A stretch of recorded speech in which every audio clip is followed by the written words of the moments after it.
Welcome to BBC International News. First I will tell you the news title and then the details. Update news. Overnight Israeli attack in Jabalia. 20 killed. Top news. 450,000 people fled Rafah after the news of the arrival of Israeli tanks. Listen to the news title so far, now listen to the details. Overnight Israeli attack in Jabalia. 20 killed. Israeli forces carried out airstrikes overnight in Jabalia, Gaza, controlled by the Palestinian independence group Hamas.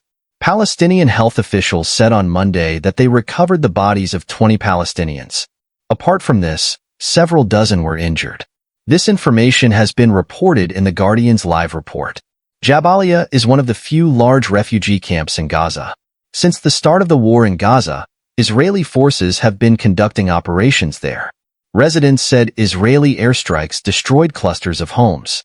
Reuters reported black smoke billowing from the explosion in northern Gaza.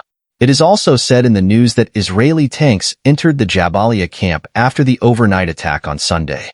The refugee camp houses more than 1 lakh people.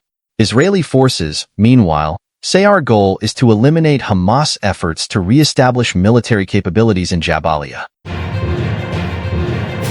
450,000 people fled Rafah after the news of the arrival of Israeli tanks. In the context of reports that Israeli tanks are entering southern Gaza, the United Nations says that about 450,000 Palestinians have fled Rafah in the past week. People continue to suffer from exhaustion, hunger, and fear, warned UNRWA, the United Nations Office for Palestinian Refugees. Israel's military said it was continuing operations against terrorist targets in the eastern part of the city, where more than 1 million people have taken refuge. Another 100,000 people have been displaced by Israel's offensive in northern Gaza.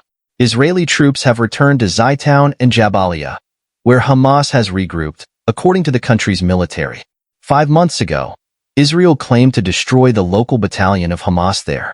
The military has asked civilians to evacuate East Rafah and Jabalia ahead of their operation, citing security reasons. However, the number of recently displaced people has reached nearly a quarter of Gaza's 2.3 million people. Israel launched a counter-military operation after the Hamas attack on October 7th.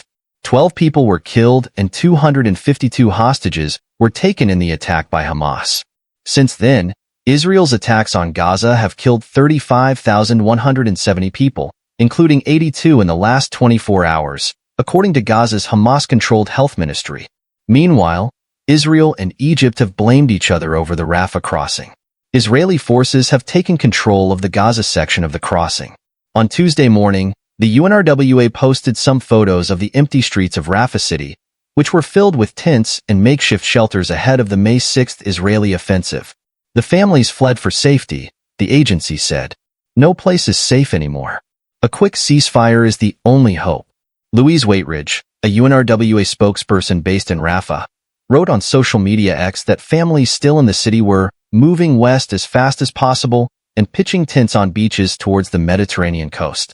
Hadel Radwan is a displaced woman and mother of a newborn baby. He took refuge in the western Tal al-Sultan area. He said he was terrified by the constant gunfire and was suffering from acute shortage of water and other essentials. He told news agency AFP that other residents who were with them had fled. I have seizures and find it difficult to move quickly when threatened. Several Palestinians told Reuters that Israeli tanks were advancing into residential areas southeast of Rafah and had crossed the main north-south road near the Rafah crossing with Egypt. Israeli troops took control of the crossing on Tuesday. Tanks advanced west of Salah al-Din Road this morning, said one resident.